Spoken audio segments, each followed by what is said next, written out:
بسم اللہ الرحمن الرحیم۔ السلام علیکہ یا صاحب العصر والزمان۔ اور افیق کو روشن کر دے۔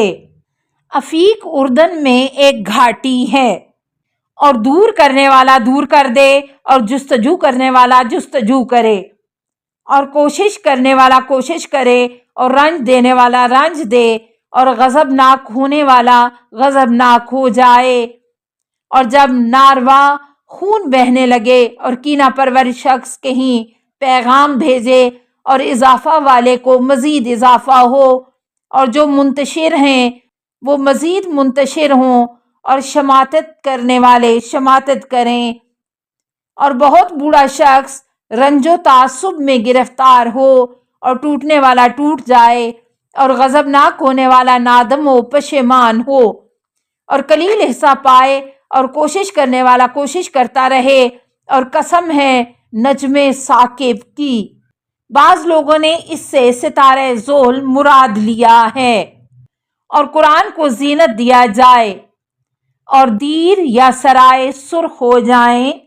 بعض محققین نے اسے ویران بجائے ویرانی پڑھا ہے۔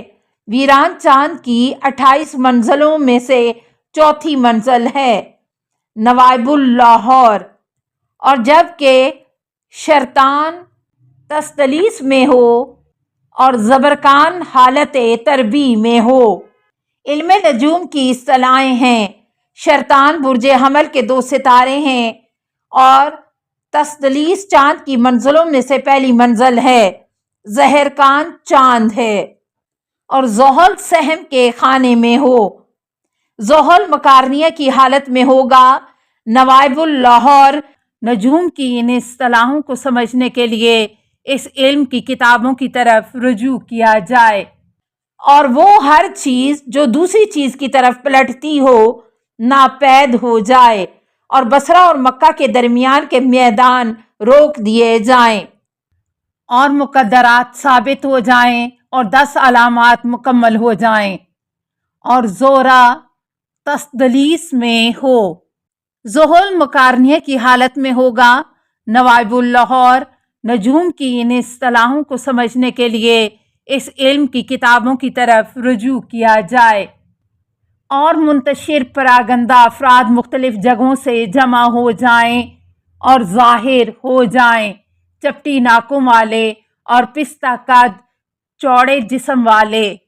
یہ ترک ہیں جو کنتورا کی نسل سے ہیں۔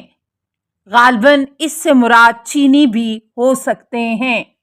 توہم میں پڑ جائیں اور ان پر مقدم ہوں، ایسے لوگ جو عالی قدر ہوں اور آزاد عورتوں کو معیوب قرار دیں، اور جزیروں کے مالک ہو جائیں، اور حیلہ و مکر ایجاد کریں، اور خراسان کو خراب کریں، اور خانہ نشینوں کو خانہ نشین سے پلٹا دیں، اور قلعوں کو مسمار کریں، پوشیدہ چیزوں کو ظاہر کر دیں، اور شاخوں کو کاٹ ڈالیں، اور عراق کو فتح کر لیں اور دشمنی کرنے میں تیزی دکھلائیں، اس خون کے سبب جو بہا گیا ہو۔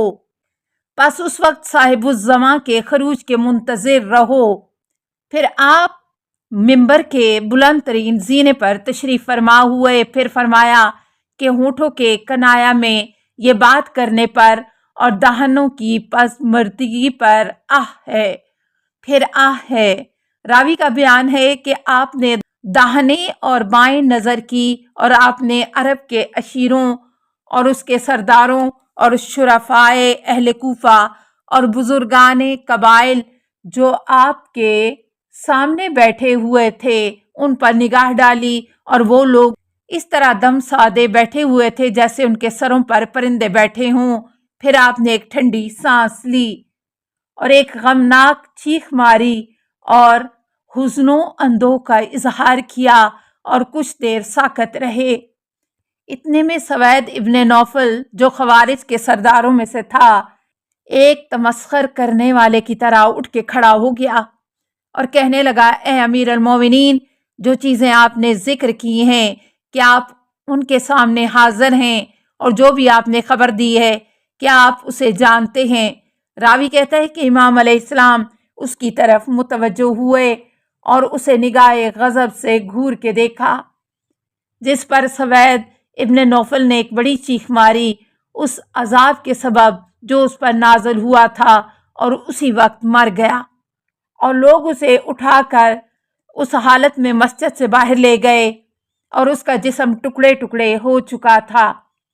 پھر آپ علیہ السلام نے فرمایا کہ کیا استہزاء کرنے والے یا مجھ جیسے شخص کا استہزاء کرنے والے اعتراض کرتے ہیں، کیا مجھ جیسے شخص کے لائق ہے یہ بات کہ وہ اس بات کو بیان کرے جسے وہ نہیں جانتا اور اس چیز کا دعویٰ کرے جس کا اسے حق نہیں ہے؟ خدا کی قسم باطل کام انجام دینے والے ہلاک ہوں گے، اور میں خدا کی قسم کھاتا ہوں کہ اگر میں چاہوں تو روئے زمین پر خدا کے منکر کو، رسول کے منافق کو اور وسیع رسول کے مکذب کو زندہ نہ چھوڑوں۔ میں اپنے حزن و اندو اور شکوک کو فقط اور فقط خدا پر چھوڑ رہا ہوں، اور وہ کچھ خدا کی طرف سے جانتا ہوں جو تم نہیں جانتے ہو۔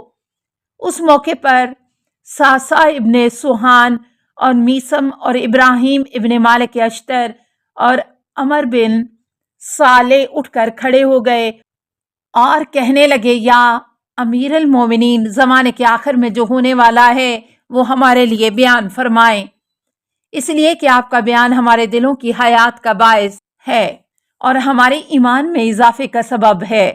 آپ نے فرمایا، ضرور تمہاری خوشی پوری کروں گا۔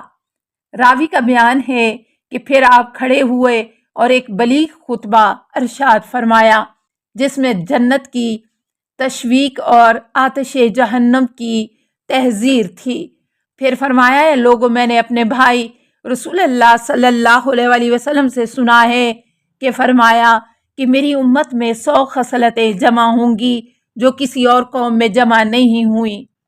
یہ سن کر علماء و فضلاء اٹھ کھڑے ہوئے اور آپ کے تلووں کو چومنے لگے اور کہنے لگے، یا امیر المومنین، ہم آپ کو آپ کے ابن ام رسول اللہ صلی اللہ علیہ وآلہ وسلم کی قسم دیتے ہیں کہ زمانے کے طول میں جو ہونے والا ہے اسے اس طرح ہمارے لیے بیان فرمائیں کہ عاقل اور جاہل دونوں سمجھ لیں۔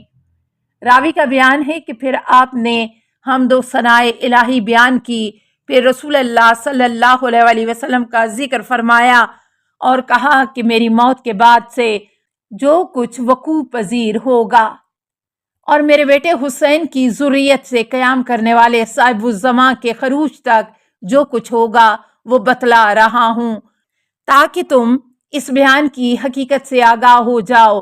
انہوں نے پوچھا، یا امیر المومنین، یہ کب ہوگا؟ تو آپ علیہ السلام نے ارشاد فرمایا کہ جب فقہا میں موت واقع ہو جائے اور محمد مصطفیٰ صلی اللہ علیہ وآلہ وسلم کی امت نمازوں کو ضائع کر دے اور لوگ خواہشوں کی پیروی کرنے لگیں، اور جب امانتیں ضائع ہو جائیں اور خیانتیں بڑھ جائیں اور لوگ مختلف قسم کے نشاور مشروبات قہوات پینے لگیں اور ماں باپ کو گالی دینا اپنا شعار بنا لیں اور جھگڑوں کے سبب مسجدوں سے نمازیں اٹھ جائیں اور وہاں کھانوں کی نشستیں ہونے لگیں، برائیاں بڑھ جائیں، اچھائیاں کم ہو جائیں اور آسمانوں کو نچوڑا جانے لگے، اس وقت سال مہینوں کی طرح اور مہینہ ہفتے کی طرح اور ہفتہ ایک دن کی طرح اور دن ایک گھنٹے کی طرح ہو جائے گا۔ اس وقت بغیر موسم کے بارش ہوگی اور بیٹا ماں باپ سے دل میں کینہ رکھے گا۔ اس زمانے کے لوگوں کے چہرے خوبصورت اور ضمیر مردہ ہوں گے، جو انہیں دیکھے گا پسند کرے گا اور جو ان سے معاملہ کرے گا وہ اس پر ظلم کریں گے۔ ان کے چہرے آدمیوں کے اور قلوب شیطانوں کے ہوں گے۔ وہ لوگ صبر سے زیادہ کڑوے، مردار سے زیادہ بدبودار، کتے سے زیادہ نجس اور لومڑی سے زیادہ چالاک اور اشب سے زیادہ حریص اور جرب سے زیادہ چپکنے والے ہوں گے۔ السلام علیکہ یا صاحب العصر والزمان، الامان الامان الامان من فتن الزمان، السلام علیکہ یا خلیفۃ الرحمن، السلام علیکہ یا امام الانس والجان، السلام علیکہ یا مظہر الایمان، السلام علیکہ یا شریک القرآن، السلام علیکہ یا قاطع البرہان، السلام علیکہ یا امام زماننا ھذا اجل اللہ فرجک وسہل اللہ مخرجک وظہور کا، السلام علیکہ ورحمۃ اللہ۔ اللہم صلی علی محمد و آل محمد۔